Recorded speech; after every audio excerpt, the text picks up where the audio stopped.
السلام علیکم قدرمنو پښتنو دی وخت کې موجود یم د سواد په سیمه تحصیلي چارباغ کې کتونکو یو طرف ته که تاسو ګورئ په ټول سواد بلکې په ټوله خیبر پښتونخوا کې جزوي لاکډاون دی په تحصیلي چارباغ کې هم مکمل طور باندې بازار بند دی خو یو طرف ته که تاسو کتي د وړو شارټیج راغلی و نن که تاسو ګورئ پرون چې څرنګې ډیپټي کمشنر سواد وینا کړې وه چې سرکاري وړه چې دی هغه به راځي نن تحصیلي چارباغ ته هر دکاندار ته چې دی نو سرکاري وړه کوز کړی شول دلته زما سره د چارباغ بازار صدر دغه رنګې د اے سی صاحب ریډر هغه هم موجود دی د دوی سره خبرې کوو چې څه ویل غواړي. السلام علیکم صدر صاحب. وعلیکم السلام. السلام علیکم صدر صاحب پرون تاسو هم وویل چې وړه نشته په چارباغ بازار کې رالل څه ویل غواړئ؟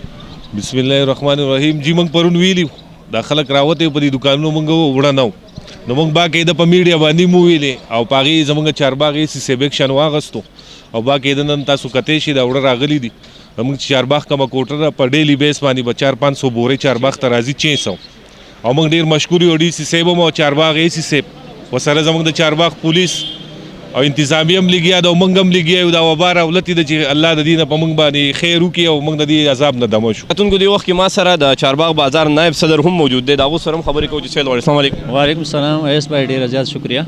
افتخار صاحب په مختصر الفاظ کې راته ووایئ چارباغ کې د وړو شارټیج وړه رالل څه ویل غواړي؟ دا چې تیر وخت کې تاسو پرون په میډیا باندې موږ دغه میسج ورکړی چې چارباغ تحصیل کې د وړو شارټیج دی خو چونکې موږ د سیول انتظامیه ډیپټي کمشنر او خاص کر د خپل اسسټنټ کمشنر د حمید صاحب ډېر زیات شکرګزار یو چې هغه اني ټایم په هغې باندې ایکشن واخیستو او موږ ته هغه فیسیلیټیز د وړو په خوراک چې کوم قلت راغلی په تحصیل چارباغ کې هغه موږ ته نن اویلیبل دی تاسو د کیمرې په نظر کتلی شئ.